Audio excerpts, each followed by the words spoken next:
আসসালামু আলাইকুম ওয়া রাহমাতুল্লাহ। প্রিয় দর্শক, আজ আমি আপনাদেরকে জানাবো হযরত দাউদ তাই রহমতুল্লাহ আলাইহি সাল্লামের সংক্ষিপ্ত জীবন কাহিনী। সবাইকে শেষ পর্যন্ত সঙ্গে থাকার জন্য অনুরোধ করছি। বিসমিল্লাহির রহমানির রহিম। কি যেন কাঁদছে, আর কাঁদতে কাঁদতে বলছে, তোমার কি এমন কোনো মুখ ছিল যে তার উপর মৃত্তিকা মিশ্রিত হয়নি, এবং তোমার কি এমন কোনো চক্ষু ছিল যা জমিনে নিক্ষিপ্ত হয়নি? বিচিত্র কান্না, আরও বিচিত্র কথাগুলোর মর্ম অনুধাবন করতে পারলেন না এক ব্যক্তি। চলে এলেন হজরত আবু হানিফা রহমতুল্লাহ আলাইহি সাল্লামের দরবারে। আবু হানিফা রহমতুল্লাহ আলাইহি সাল্লাম দেখলেন মর্মপ্রিয়ার ছাপ রয়েছে তার সারা মুখ জুড়ে। তিনি তাকে জিজ্ঞেস করলেন, কি হয়েছে তোমার? তুমি এত বিমর্ষ কেন? তিনি জানালেন, দুনিয়া সম্পর্কে তার আর কোনো উৎসাহ নেই, আর মনের মধ্যে যে চলছে তা প্রকাশ করা সম্ভব নয়। কোনো বইয়ে তিনি তার অর্থ খুঁজে পাননি, কোনো সমাধানই তার মনোপুত হয়নি। ইমাম আবু হানিফা রহমতুল্লাহ আলাইহি সাল্লাম তাকে পরামর্শ দিলেন তিনি যেন মানুষের সংসর্গ থেকে দূরে থাকেন, বাড়ির মধ্যে নিরিবিলিতে একাগ্র সাধনায় মগ্ন হন। ইমাম আজম আবু হানিফা রহমতুল্লাহ আলাইহি সাল্লামের নির্দেশে তিনি তাই করলেন। বাইরের পৃথিবীর সঙ্গে সম্পর্ক ছিন্ন করে তিনি বাড়ির নির্জন পরিবেশে নিরিবিলি উপাসনায় নিমগ্ন থাকলেন। আর এভাবে কিছুদিন অতিবাহিত হওয়ার পর একদিন হজরত ইমাম আবু হানিফা রহমতুল্লাহ আলাইহি সাল্লাম তার নিকট হাজির হয়ে বললেন, আর এভাবে থাকার দরকার নেই, তুমি এখন অভিজ্ঞ শিক্ষকগণের কাছে গিয়ে মারিফাত বিদ্যা গ্রহণ করো। তদনুযায়ী তিনি প্রায় 1 বছর ধরে ইমাম মুশরিকগণের দরবারে যাওয়া আসা করতেন। অবশ্য তিনি নিজে কিছুই বলতেন না, তারা যা বলতেন চুপচাপ বসে তা শুনে যেতেন। এভাবে 1 বছর পূর্ণ হলে তার মনে হলো যেন 30 বছরের সাধনা সফল হয়েছে। তারপর তিনি যান হজরত হাবিব রাই রহমতুল্লাহ আলাইহি সাল্লামের কাছে। তার সহচর্যে থেকে তিনি এমন এক অবস্থায় উপনীত হন যে বাইরের বইপত্র তার কাছে গৌণ মনে হয়। সব বই পানিতে নিক্ষেপ করে তিনি আবার নির্জন সাধনায় নিমগ্ন হন, আর আল্লাহর রহমতে সিদ্ধি লাভ করেন। আত্মসমর্পিত এ নীরব সাধকের নাম হজরত দাউদ তাই রহমতুল্লাহ আলাইহি সাল্লাম।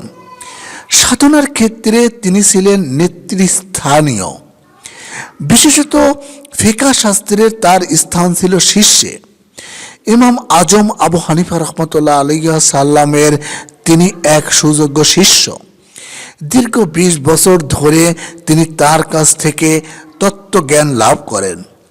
হজরত ফুজাইল আয়াজ রহমতুল্লাহ আলাইহি সাল্লাম ও হজরত ইব্রাহিম আদহাম রহমতুল্লাহ আলাইহি সাল্লামের সঙ্গেও তার সাক্ষাৎ হয়েছিল।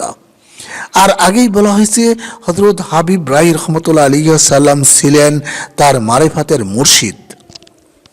পিতার কাছ থেকে উত্তরাধিকার সূত্রে তিনি 20 দিরহাম পান, আর 20 বছর ধরে তিনি তার নিজের কাজে জমা রাখেন। তিনি বলতেন, এগুলো রেখেছি আমার উপাসনার একাগ্রতা অক্ষুণ্ণ রাখতে। একটি মুহূর্ত তিনি নষ্ট করতেন না। এমনকি খেতে বসে রুটি ইত্যাদি না চিবিয়ে পানিতে ভিজিয়ে শরবতের মতো পান করতেন। বলতেন, রুটি চিবিয়ে খেতে যে সময় ব্যয় হয় তাতে পবিত্র কোরআনের অন্তত 50টি আয়াত পাঠ করা যায়। একদিন আবু বকর আইয়াস তার বাড়িতে গিয়ে দেখেন একখানি রুটি হাতে নিয়ে তিনি চুপচাপ কাঁদছেন। এর কারণ জিজ্ঞেস করলে তিনি বলেন, রুটি হালাল না হারাম তা জানা নেই, তাই ইতস্তত করছি। একদিন অন্য একজন দেখেন একটা পানির পাত্র রোদে রেখে দিয়েছেন। তিনি বললেন, পানি রোদে রেখেছেন কেন? গরম হয়ে যাবে যে। হজরত দাউদ তাই রহমতুল্লাহ আলাইহি সাল্লাম বললেন, যখন পানি রাখি তখন ওখানে ছায়া ছিল, পরে রোদ এসেছে, কিন্তু এখন পাত্রটি তুলে নিয়ে ছায়ায় রাখতে আমার লজ্জা হয়, কেননা আল্লাহ মনে করতে পারেন তার ধ্যান বন্ধ রেখে আরামের তাগিদে আমি সেটি অন্যত্র সরিয়ে রেখেছি। হযরত দাউদ তাই রহমতুল্লাহ আলাইহিস সালামের প্রত্যেক বাড়িটি ছিল পুরাতন কিন্তু বৃহৎ বড়।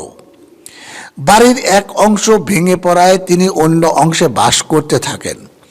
কিছুদিন পর সে অংশটিও ধসে যায় আর তিনি আশ্রয় নেন বাড়ির দরজায়। কেউ তাকে জিজ্ঞেস করেন, বাড়িটা মেরামত করছেন না কেন? তিনি জবাব দেন, আমি আল্লাহর কাছে প্রতিশ্রুতিবদ্ধ, পার্থিব জগতে আমি কোনো বাড়ি নির্মাণ করব না। আরও একজন বাড়ির দুরবস্থা বিষয়ে তার দৃষ্টি আকর্ষণ করলে তিনি বলেন, ২০ বছর ধরে এ বাড়ির দিকে আমার নজর নেই, আমার খেয়াল ও দৃষ্টি অন্যদিকে। একবার কয়েকজন লোক তাকে বলে, আপনি এভাবে মানুষের সংস্রব সঙ্গ ছেড়ে দিয়েছেন কেন? তিনি বলেন, কার সংস্রবে যাব বলো? যদি আমি আমার চেয়ে কম বয়সী লোকের কাছে যাই, বয়স জ্যেষ্ঠ বলে তারা আমাকে ধর্মোপদেশ দেবে না। আর যদি বড়দের কাছে যাই, তাহলে তারা দুষ্কৃতি শুধরে না দিয়ে আমার সঙ্গে স্নেহপূর্ণ ব্যবহার করবে, আমাকে নির্দোষ নিখুঁত মনে করবে। অতএব লোকের সংস্রবে আমার কি লাভ? তাকে আবারও জিজ্ঞেস করা হয়, আপনি এখনো শাদী করছেন না কেন? তিনি বলেন, আমি একটি মহিলার সঙ্গে প্রতারণা করতে পারবো না। কিরকম? শাদীর পরে তার খোরপোশের দায়িত্ব নিতে হয়, সেটা আমার দ্বারা হবে না। আপনি মুখের দাড়িতে চিরুনি ব্যবহার করেন না কেন? তার উত্তরে তিনি বলেন, আমার সময় কই? জ্যোৎস্নার আলো ভরা এক রাত, বাড়ির ছাদে উঠে তিনি আকাশের দিকে তাকিয়ে আছেন আর আকাশের অসংখ্য গ্রহ তারা বিষয়ে চিন্তা করছেন। হঠাৎ দেখা গেল তিনি কাঁদছেন আর কাঁদতে কাঁদতে অজ্ঞান হয়ে পড়ে গেলেন।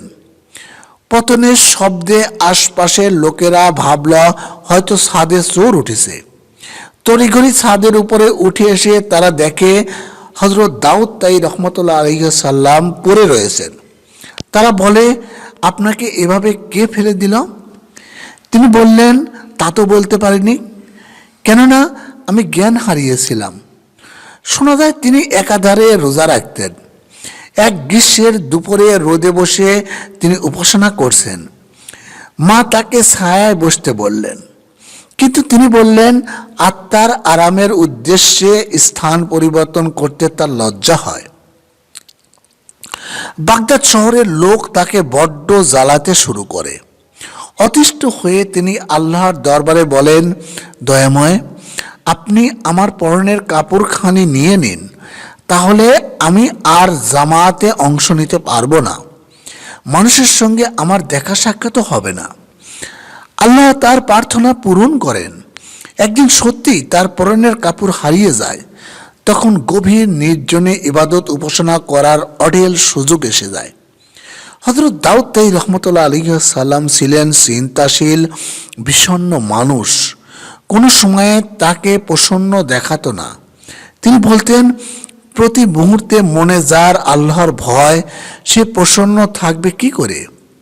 কিন্তু একবার এক দরবেশ তাকে প্রফুল্ল দেখে তার কারণ জিজ্ঞেস করেন। তিনি চমৎকার জবাব দেন। বলেন, আল্লাহর প্রেমের শরাব পান করে নেশাচ্ছন্ন হয়ে তিনি আনন্দ অনুভব করছেন। ঘটনাচক্রে তিনি যদি লোকজনের ভিড়ের মধ্যে পড়ে যেতেন, তাহলে ওই সৈন্য আসছে বলতে বলতে দৌড়ে পালাতেন।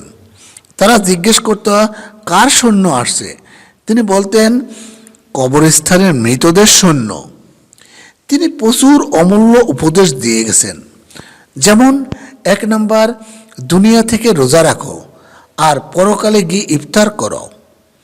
২ নম্বর, কুবচন থেকে বিরত থাকো। ৩ নম্বর, সৃষ্টি থেকে দূরে থাকো। ৪ নম্বর, দিনকে দুনিয়ার উপর গুরুত্ব দাও আর সম্ভব হলে দুনিয়াকে ভুলে যাও। ৫ নম্বর, মৃত্যুকে ঈদের উৎসব মনে করো আর বাঘ দেখে মানুষ যেমন পালিয়ে যায়, তেমনি দুনিয়াদার লোকদের থেকে পালিয়ে যাও। 6 নম্বর, দুনিয়াকে ভালোবাসে তেমনি ধর্মকর্মের জন্য তুমিও দুনিয়াকে পছন্দ করো। 7 নম্বর, মৃত ব্যক্তিগণ তোমার জন্য কবরে অপেক্ষা করছে। 8 নম্বর, যে ব্যক্তি অপরকে তওবা করায় ও সৎ কাজের নির্দেশ দেয় অথচ নিজে তা পালন করে না, তার উপমা হলো সেই শিকারীর মতো যে নিজে শিকার করে অথচ অন্য লোকে খাবার খায়। 9 নম্বর, তুমি যদি শান্তিকামী হও তাহলে দুনিয়ার কাছ থেকে বিদায় নাও, আর যদি পরকালের সম্মান চাও তবে ইহকালের অহমিকা ত্যাগ করো। প্রখ্যাত সাধক হজরত ফুজাইল আয়াজ রহমতুল্লাহ আলাইহি সাল্লাম তার সঙ্গে দুবার দেখা করেন। একবার তিনি তাকে ভাঙা ছাদের নিচে দেখে বলছিলেন, এর নিচে বসা উচিত নয়, কেননা এটি ভেঙে পড়ার উপক্রম। হজরত দাউদ তাই রহমতুল্লাহ আলাইহি সাল্লাম বলেন, আমি অবশ্য 20 বছর ধরে এই ছাদের তলায় আছি, কিন্তু কখনো ছাদের দিকে তাকিয়ে দেখিনি। দ্বিতীয়বার সাক্ষাতের সময় হজরত ফুজাইল রহমতুল্লাহ আলাইহি সাল্লাম তার কাছে কিছু উপদেশ চাইলে তিনি বলেন, দুনিয়ার যাবতীয় বস্তু, দুনিয়াদার ও তাদের অহংকার অহমিকা সব কিছুই তার কাছে অতি তুচ্ছ ও ঘৃণার বস্তু ছিল, আর এজন্য তিনি দুনিয়াদার মানুষকে অপবাদ দিতেন। তাদের অবস্থার জন্য তিনি খুব দুঃখ প্রকাশ করতেন। তিনি যখন কাপড় ধুতেন তখন বলতেন, আমি যদি আমার অন্তরকেও এভাবে ধুয়ে মুছে সাফ করতে পারতাম তাহলে কত ভালোই না হতো। গরিব দুঃখীদের তিনি খুব সম্মান করতেন। এ প্রসঙ্গে একটি ঘটনার কথা উল্লেখ করেন হজরত জুনায়েদ বাগদাদি রহমতুল্লাহ আলাইহি সাল্লাম। একবার ক্ষৌর কর্মের পারিশ্রমিক বাবদ ক্ষৌরকারকে তিনি একটি মুদ্রা দেন। তা দেখে কেউ বলেন, এটি নিছক অপব্যয় ছাড়া কিছু নয়। তিনি বলেন, মোটেই নয়, বরং এটি গরিবের প্রতি সহৃদয়তার নিদর্শন। যাদের মধ্যে মানবতা নেই আল্লাহ তাদের উপাসনা কবুল করেন না। আবু ইউসুফ রহমতুল্লাহ আলাইহি সাল্লাম, ইমাম মোহাম্মদ রহমতুল্লাহ আলাইহি সাল্লাম, এ দুজনের মধ্যে ইমাম মোহাম্মদ রহমতুল্লাহ আলাইহি সাল্লামকেও তিনি সম্মান ও সমাদর করতেন। পক্ষান্তরে আবু ইউসুফ রহমতুল্লাহ আলাইহি সাল্লামকে সেভাবে নিতে পারতেন না। তাদের দুজনের মধ্যে মাসাআলা ঘটিত কোনো জট সৃষ্টি হলে হযরত দাউদ তাই রহমতুল্লাহ আলাইহি সাল্লামের কাছে আসতেন।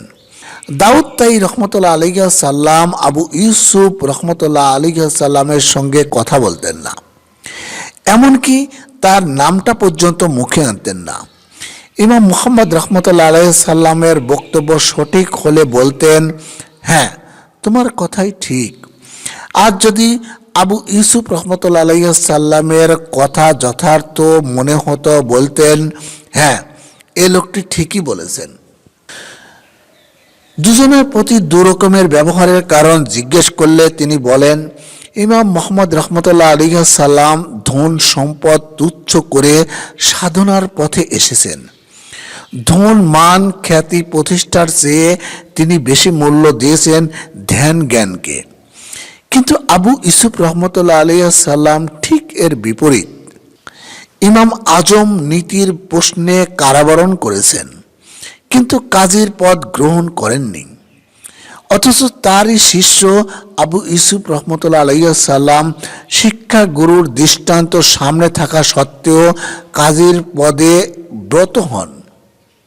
কাজেই পার্থিব ধনাকাঙ্ক্ষা ও খ্যাতির লোভে যে লোক শিক্ষা গুরুর শিক্ষানীতি বিসর্জন দেয়, তিনি তার সাথে কথা বলবেন কি করে? একবার খলিফা এসেছেন হযরত দাউদ তাই রহমতুল্লাহ আলাইহি সাল্লামের সঙ্গে দেখা করতে। সঙ্গে রয়েছেন সে আবু ইউসুফ রহমতুল্লাহ আলাইহি সাল্লাম, কিন্তু তিনি তাদের ভিতরে আসার অনুমতি দিলেন না। অগত্যা খলিফা ধরলেন তার জননীকে, তিনি যেন এ ব্যাপারে একটু সুপারিশ করেন, কিন্তু মায়ের সুপারিশও তিনি অগ্রাহ্য করলেন। সাফ বলে দিলেন অত্যাচারীর নিকট তার কোনো প্রয়োজন নেই। তার মা তখন উপায়ান্তর না দেখে আল্লাহর কাছে মোনাজাত করলেন, মায়ের নির্দেশ পালন করা আপনার বিধান। খলিফার কাছে আমার কোনো পার্থিব প্রয়োজন নেই, শুধু তাকে ভিতরে ঢুকতে দেয়াই আমার ইচ্ছা। হযরত দাউদ তাই রহমতুল্লাহ আলাইহি সাল্লাম মায়ের এই মোনাজাত শুনে বাধ্য হয়ে খলিফাকে ভিতরে আসার অনুমতি দিলেন। খলিফা ভিতরে এসে তার সামনে বসলেন, কিন্তু কোনো কথাবার্তা নেই। একটি শব্দহীন সময় পার হয়ে গেল। অবশেষে বিদায় নেবার সময় খলিফা উঠে দাঁড়ালেন আর একটি স্বর্ণ মুদ্রা তার সামনে রেখে বললেন, এটি গ্রহণ করুন, আমার হালাল উপার্জন, এতে কোনো রকম দোষ ত্রুটি নেই।